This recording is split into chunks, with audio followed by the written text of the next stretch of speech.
Bienvenidos, amigos y amigas, a Historia con el Móvil. Mi nombre es Juan Jesús Pleguezuelo, soy profesor de Historia de Instituto y desde los estudios centrales del cuarto de mi casa, con esa magia que nos permite el podcasting, te mando un caluroso abrazo. ¿Dónde estás? ¿Estás en Argentina? ¿Estás en Ecuador? ¿Acaso en Estados Unidos? ¿Puede que en España? ¿Y cuándo me estás escuchando? A lo mejor me estás escuchando al momento de sacar este episodio, o quizás me estás escuchando dentro de 10 años. Sea cual sea el momento y el lugar en el que me escuches, te mando un caluroso abrazo y espero de corazón ofrecerte una agradable compañía. Antes de empezar con el programa, dos anuncios muy importantes. Siempre al final del episodio te suelo recomendar que me sigas en mis redes sociales. Pero ahora ya no te recomiendo, te pido que, te ruego que me sigas en redes sociales, te lo pido por favor, es necesario, es urgente que me sigas en redes sociales. ¿Por qué? Porque los que me siguen por Instagram lo saben, ¿vale? Pero hace un mes me llevé uno de los sustos más grandes que me he llevado nunca. Pasé un día en el que me replanteé todos mis valores, todos mis principios, toda mi vida, porque miren, resulta que recientemente he cambiado el servidor donde tengo alojado este podcast. Y un día revisando el servidor, tocando aquí, tocando allá, toqué un botón que no tenía que haber tocado y atención, mi podcast desapareció de Spotify. Lo cual es una auténtica tragedia para mí. No porque desaparezcan los audios, que eso lo vuelve a subir, no hay ningún problema. Es que en Spotify tengo 85.000 seguidores. Eso es muy difícil de conseguir, me ha costado 6 años y medio, eso es muy difícil de conseguir, muy poca gente llega a esa cifra. Entonces para mí, suponer perder de un plumazo y por una tontería 85.000 seguidores, eso es muy, muy trágico. Por eso es necesario tener contacto contigo más allá del podcast, ¿de acuerdo? Por si me falla una vía de comunicación, tener otra. Por si un día, por lo que sea, por un fallo técnico, por lo que sea, mi podcast desaparece, poder tener una comunicación contigo y decirte: aquí está este otro podcast, aquí está este otro canal, para poder seguir trabajando, que a mí esto me encanta, saben que me encanta la divulgación, ¿de acuerdo? Es mi vida, es mi pasión y sería trágico para mí perder esa comunidad. Por eso es necesario que me sigas en las redes sociales, te dejo el enlace en las notas del programa. Y también, muy importante, tienes a tu disposición mi nuevo libro, Atrincherado en las redes, un libro en el que cuento cómo la sociedad se está radicalizando por culpa de las redes sociales. Tienes ese libro en mi blog www.elprofesorinquieto.com, en Amazon, o lo puedes pedir también en tu librería más cercana. Y ahora sí, vamos a empezar con el programa, vamos a hablar del Imperio Antiguo Egipcio. Este episodio continúa la serie de episodios que ya hemos dedicado al Antiguo Egipto. Hay un episodio en este podcast que se llama El Antiguo Egipto, otro que se llama Los Dioses Egipcios, otro que se llama Ramsés II o el Ego del Faraón, y otro más que no voy a nombrar porque luego te voy a hacer un examen más adelante y no quiero hacer spoiler, Este ya es el 5º episodio dedicado al Antiguo Egipto. Vamos a ver, recordemos las etapas del Antiguo Egipto. Las etapas del Antiguo Egipto se pueden resumir de la siguiente manera: unión, desunión, unión, desunión, unión, desunión, unión, invasiones. ¿De acuerdo? ¿Y esto cómo se traduce? ¿Qué nombre le ponemos a estas etapas? Pues miren, la primera etapa del Antiguo Egipto decimos que es el Imperio Antiguo Egipcio, que es de lo que hoy vamos a hablar. Luego tenemos el primer periodo intermedio. Luego tenemos el Imperio Medio. Luego tenemos el segundo periodo intermedio. Luego tenemos el Imperio Nuevo. Luego tenemos un periodo de unificación. Y finalmente tenemos el periodo de las invasiones, en las que vienen los asirios, los persas, los griegos, los romanos, etcétera, etcétera. ¿De acuerdo? Esas son las etapas del Antiguo Egipto. Imperio Antiguo, primer periodo intermedio, Imperio Medio, segundo periodo intermedio, Imperio Nuevo, tercer periodo intermedio, Unión y época de invasiones. Ojo al dato, la civilización egipcia duró 3.000 años. 3.000 años, la civilización más duradera de la historia. Cleopatra del siglo I a.C. está más cercana a nosotros que de los primeros faraones. 3.000 años de historia duró esta civilización, increíble. Vamos a comentar algo de la geografía egipcia. Decir Egipto es hablar del Nilo, o hablar del Nilo es hablar de Egipto, son casi la misma cosa. El río Nilo tiene una longitud de más de 6.000 kilómetros. Y hay que decir que el Antiguo Egipto se dividía en dos: el Alto Egipto y el Bajo Egipto. El Alto Egipto, atención, estaba al sur, el Bajo Egipto estaba al norte. Al sur de Egipto tenemos el famoso templo de Abu Simbel. En el centro de Egipto tenemos Tebas, que fue capital durante el Imperio Medio y el Imperio Nuevo. Y en el Bajo Egipto, al norte, atención, tenemos la capital del Imperio Antiguo Egipcio. ¿Cuál es la capital del Imperio Antiguo Egipcio? Memphis. Memphis, que está al sur del delta del Nilo y muy cerquita del actual Cairo. Memphis está muy cerquita de El Cairo, a 19 kilómetros de El Cairo, al sur del delta del Nilo. ¿Cuáles son las características principales del Imperio Antiguo Egipcio? Bueno, pues la primera, tenemos que decir que durante el Imperio Antiguo Egipcio, Egipto se va configurando como un estado. Egipto se va dividiendo en provincias a la que ellos llaman nomos, y en cada provincia solía haber un cacique, pero es que este cacique ya se va transformando en un funcionario que depende directamente del faraón. Y el faraón va acumulando todo el poder, acumula tanto poder que nada más y nada menos que se convierte en un dios. La figura del faraón era una figura divina, o sea, ¿puede haber más poder que ese, que ser considerado un dios? No, ¿verdad? Pues eso era el faraón, un dios. Entonces hay que decir que, atención, el Egipto durante el Imperio Antiguo nunca se sintió amenazado por el exterior.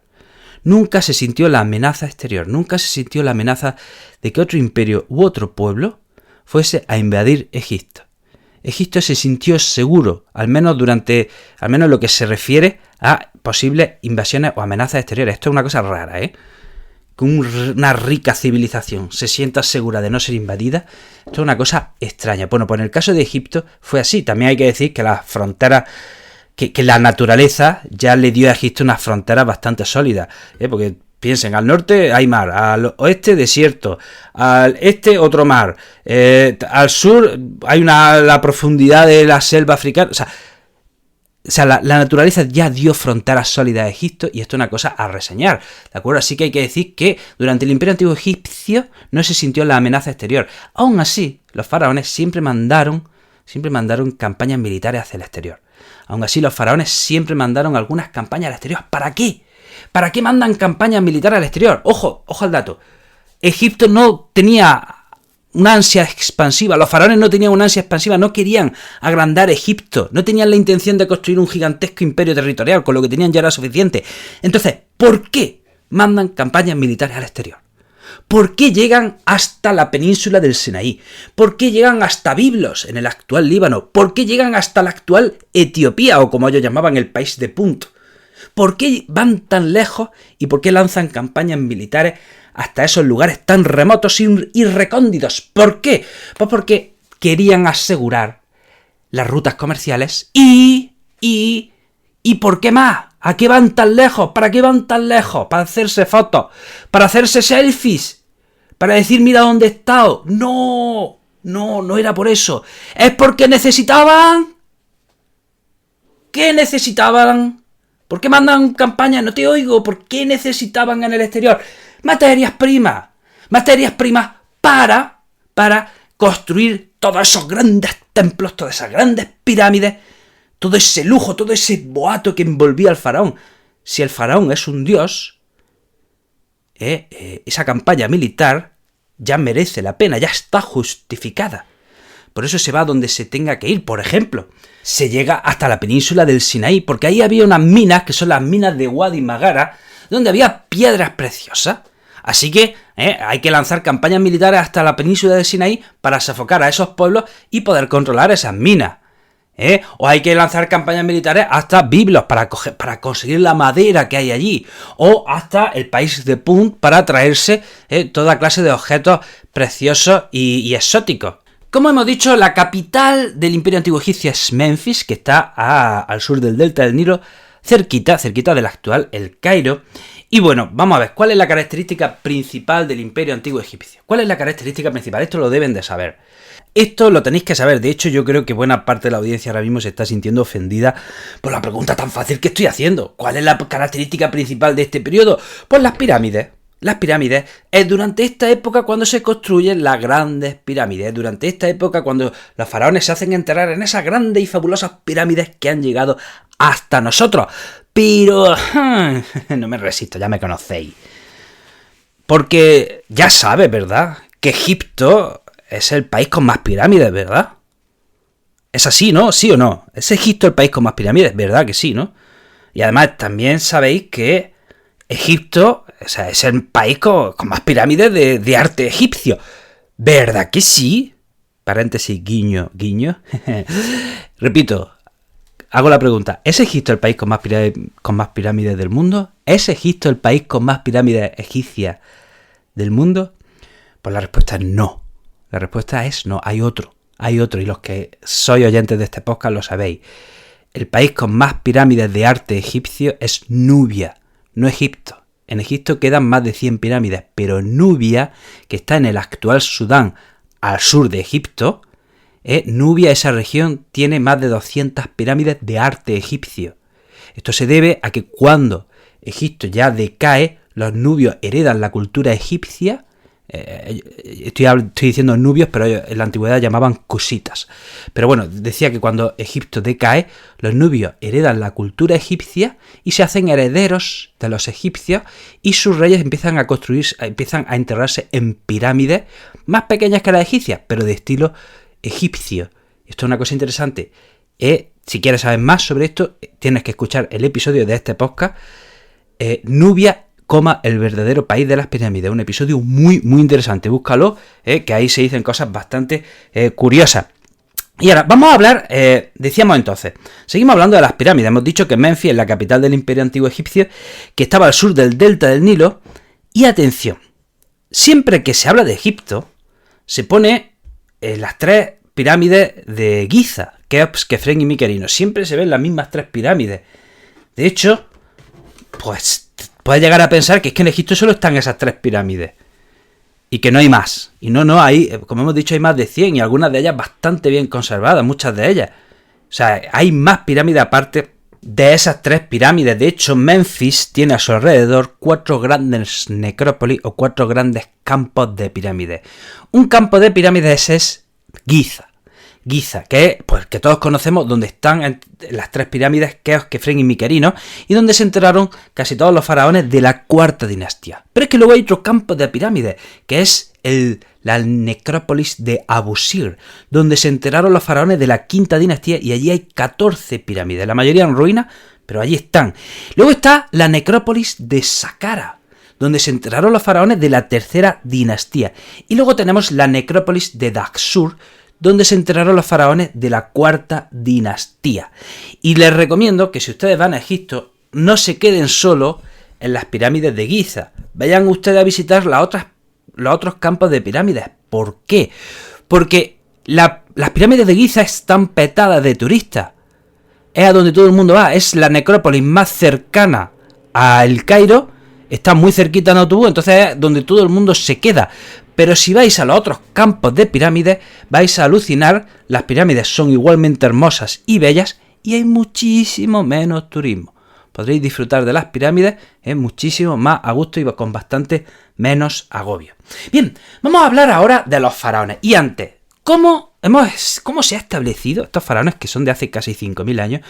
¿Cómo hemos podido establecer esta lista de faraones, esta cronología de faraones? Pues miren, hay 5 documentos del antiguo Egipto donde se hacían cronologías de faraones. Para los egipcios, incluso para los mismos egipcios, era complicado saber su mismo origen, ¿vale? Pero en algunos lugares de Egipto se establecieron listas de faraones y gracias a esos documentos hemos podido elaborar una historia de Egipto. ¿Cuáles son esos documentos? Tenemos la lista real de Abidos, la lista real de Saqqara, la piedra de Palermo, la lista real de Karnak y el canon real de Turín. Estos 5 documentos, ¿de acuerdo?, hacen una cronología de faraones y los ponen en orden. Pero luego tenemos a Manetón. Manetón era un sacerdote egipcio del siglo III a.C. que elaboró una historia del antiguo Egipto. Y fue Manetón quien ordena, es quien pone orden a la historia egipcia. Y gracias a esa historia que escribió Manetón, luego hemos podido reescribir, estudiar y reinterpretar la historia de Egipto. Fue Manetón, por ejemplo, quien ordena la historia de Egipto en 30 dinastías. A él le debemos el que hoy día vamos asignando a cada faraón a tal dinastía, a esta otra, a esta otra, ¿de acuerdo? Entonces, vamos a meternos ya con los faraones. Vamos a ver. Primero de todo tenemos el periodo arcaico, ¿vale? Que es donde está la dinastía primera y segunda, y ahí tenemos que destacar al famoso faraón Menes, o también conocido como Narmer. Y es el faraón que unifica los dos Egiptos. Al principio el Alto Egipto y el Bajo Egipto están separados y es este faraón Narmer quien unifica los dos Egiptos, y esto está representado en la famosa paleta del rey Narmer. Bien, y ahora ya sí, llega el Imperio Antiguo Egipcio a partir del 2686 y dura hasta el 2181. Algo 500 años. El Imperio Antiguo Egipcio va del 2686 al 2181 y tiene 4 dinastías de faraones. Tercera dinastía, cuarta dinastía, quinta dinastía y sexta dinastía. Repito, el Imperio Antiguo Egipcio abarca del 2686 al 2181 y abarca 4 dinastías. ¿De acuerdo? Vamos a ir nombrando los faraones y luego al final de clase me los tenéis que decir todos de golpe, ¿vale? Lo voy a enumerar, son nombres muy sencillos, entonces al final del podcast me vais a ir diciendo todos en orden y el que no lo sepa, pues suspenso. Empecemos con la tercera dinastía. La tercera dinastía abarca aproximadamente unos 90 años y tenemos los siguientes faraones: Nebkatoser, Sehemhet, Jaba, Nebkara, Ka y Juni.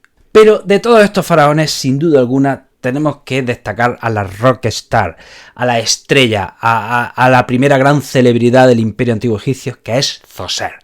Zoser es el primer gran faraón, o por lo menos el primer gran faraón conocido del Imperio Antiguo Egipcio. ¿Por qué?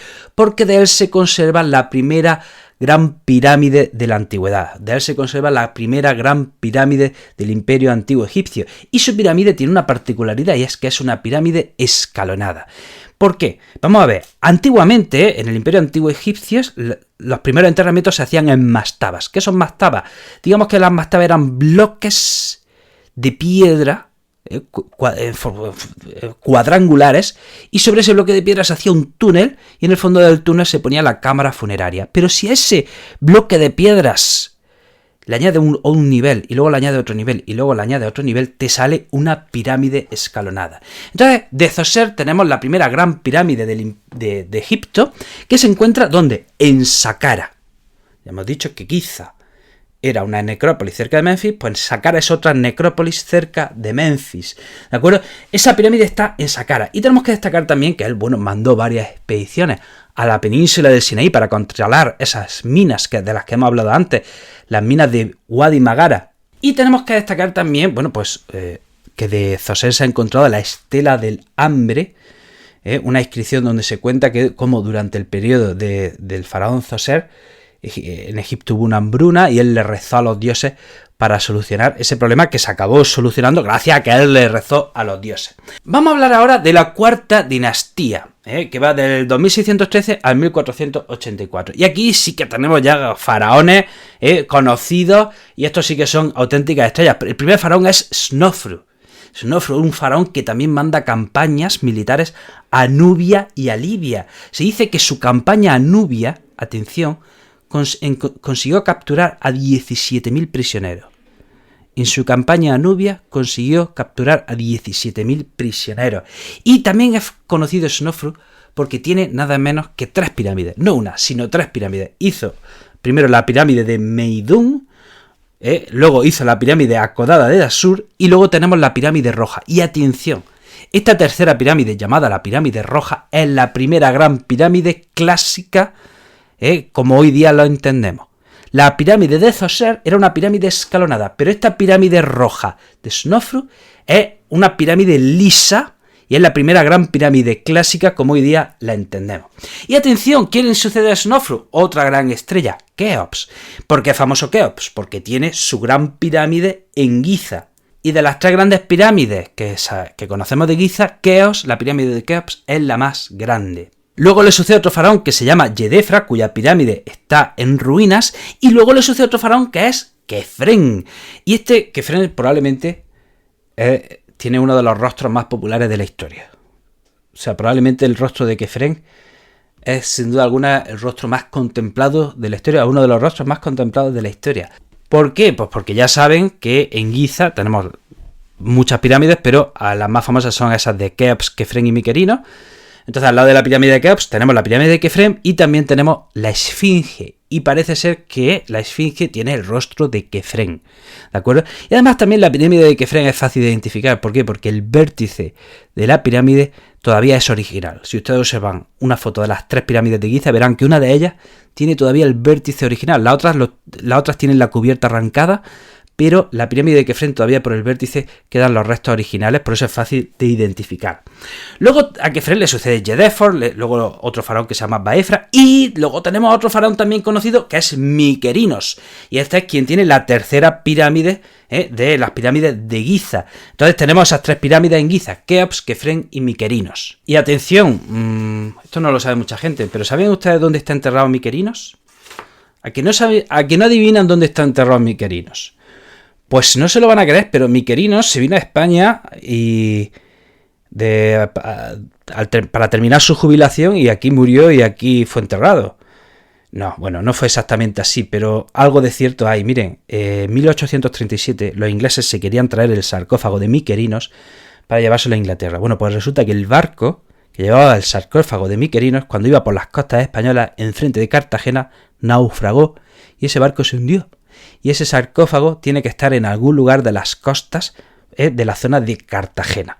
Se ha buscado y no se ha encontrado. Probablemente también ha podido pasar que alguien lo haya encontrado y se lo ha llevado y se lo ha quedado para él, ¿vale? Pero eso sucedió en 1837. Los ingleses se querían llevar el sarcófago de Mykerinos y en las costas españolas ese barco se hundió y ahí se quedó el pobre Mykerinos en el fondo del mar. Vamos a hablar ahora de la quinta dinastía. Vamos a ver, los faraones empiezan a construir ya no solo pirámides, sino que empiezan a construir templos, y templos por todo Egipto, y era una manera de unificar y configurar Egipto. A través de esos templos donde los egipcios tenían que adorar ya sea a un dios o al mismo faraón, se iba unificando Egipto, así que los templos, la construcción de templos, era una manera de fortalecer y centralizar el poder en la figura del faraón. Entonces, ahora por ejemplo se empiezan a construir templos solares. Templos en honor al dios Sol, o dicho de otra manera, en honor a Ra. ¿Qué faraones tenemos de esta dinastía? Tenemos Userkaf, tenemos Sahura, Nefertitara, Seskara, luego tenemos Isesi y tenemos otros tantos, ¿de acuerdo? El primer faraón, Userkaf, se entierra en Saqqara, pero luego el resto se entierra en Abusir. Ya hemos dicho que cerca de Menfis hay 4 grandes campos de pirámides: Giza, Abusir, Saqqara y Daksur. Y también tenemos que destacar que continúan sus expediciones ya sea al Líbano o también a Nubia. Y ya vamos a hablar de la última dinastía, la sexta dinastía, que iría del 2345 al 2175. Y aquí tenemos una serie de faraones con nombres muy interesantes. Por ejemplo, el primer faraón se llama Teti. Luego hay otro que se llama Userkara. Y atención, luego tenemos un faraón que se llama Pepi I, que de nuevo vuelve a enterrarse en Saqqara. Luego tenemos a Menrera I, que también se entierra en Saqqara. Luego tenemos a Pepi II, que tuvo el reinado más largo, 90 años. 90 años, según las crónicas, duró el reinado de Pepi II, que también se entierra en Saqqara y también lanza campañas por Nubia, y hay un texto en el que habla Pepi II de que está muy ilusionado porque le van a traer desde Nubia un enano bailarín. Y eso está, esa inscripción habla de que él pide, el faraón le pide a sus sirvientes que tengan cuidado con ese enano, que no se les vaya a perder, que no se les vaya a caer al agua, que tienen que traerlo en buenas condiciones y que lo cuiden. El penúltimo faraón de esta sexta dinastía sería Menrera II, y atención, sorpresa, me he quedado ojiplático preparando este episodio de lo que me he enterado. Porque yo esto no lo sabía. Tengo que confesarles que yo esto no lo sabía y me he quedado sorprendido. Me extraña que no se hable más de esto. Me extraña muchísimo. Que no se le dé más relevancia y más bombo a este dato. Digo, no puede ser. Miren, si yo les pregunto a ustedes, díganme el nombre de una faraona egipcia, pues la mayoría habrá pensado inmediatamente en Cleopatra. Y los que sean más estudiosos del tema habrán pensado también en Hatshepsut. Así que tenemos esas 2 grandes faraonas. Pero ¿y si les digo que hubo otra más? Parece ser que la última faraona de la sexta dinastía y del imperio antiguo egipcio fue una mujer que se llamaba Nitocris. Llegó al trono por el regicidio de su hermano, y ella, porque mataron al hermano, y ella llegó al trono. Y parece ser que fue Nitocris la última mujer faraón del Imperio Antiguo Egipcio y la primera faraona de Egipto. No entiendo muy bien por qué no se le da más relevancia a este dato. Manetón, hay historiadores que dudan de esto, porque ¿qué sucede? Manetón habla de ella, el historiador, pero luego no aparece en las otras listas de faraones. No aparece en el Canon Real de Turín, no aparece en la Piedra de Palermo, en la lista real de Abidos. Es Manetón quien la nombra.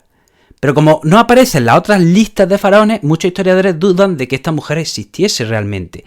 Pero si Manetón la menciona y hemos utilizado la historia de Manetón para configurar toda la historia de Egipto, ¿por qué dudar de su existencia? O sea, si hemos tomado a Manetón como referencia para construir la historia de Egipto, ¿por qué para esto no iba a valer? Y me llama la atención porque siendo la primera faraona de Egipto no se le dé más renombre a esta mujer. Y no solo sería la primera faraona de Egipto, sino que también sería la primera mujer gobernante de la antigüedad. Repito, esta mujer sería la primera mujer gobernante de la antigüedad que reinaría desde 2183 al 2171 a.C. Es curioso, esta mujer se llamaba Nitocris. Y bueno, vamos al examen. Venga, dime todos los faraones. No, en serio, vamos a hacer un pequeño examen. Nómbrame un faraón de la tercera dinastía. 10, Zoser, muy bien. Nómbrame un faraón, está más difícil, que haya construido 3 pirámides. Esto ya es más complicado, ¿verdad? Snofru, Snofru es el faraón que tiene la pirámide de Meidum, la pirámide de Daxur y la pirámide roja. Y ahora, última pregunta, y si ya me respondes bien, has aprobado. ¿Qué faraón tiene? ¿Cuál es el rostro del faraón que está en la esfinge de Giza? ¿Cuál es el rostro de... ¿Qué faraón tiene su rostro en la esfinge de Giza? Kefren, muy bien. Se ha acertado estas 3 preguntas. Muy bien, estás aprobado. Y ya está hasta aquí el programa de hoy. Como te he dicho al principio, sígueme en redes sociales. Es muy importante para mí si apoyas este proyecto, porque si un día perdiese este podcast por lo que sea, necesito comunicarme contigo, tener una vía de comunicación directa contigo, ¿de acuerdo? También decirte que tienes mi libro atrincherado en las redes, ya lo tienes disponible en Amazon, lo tienes disponible en mi blog o también en tu librería más cercana.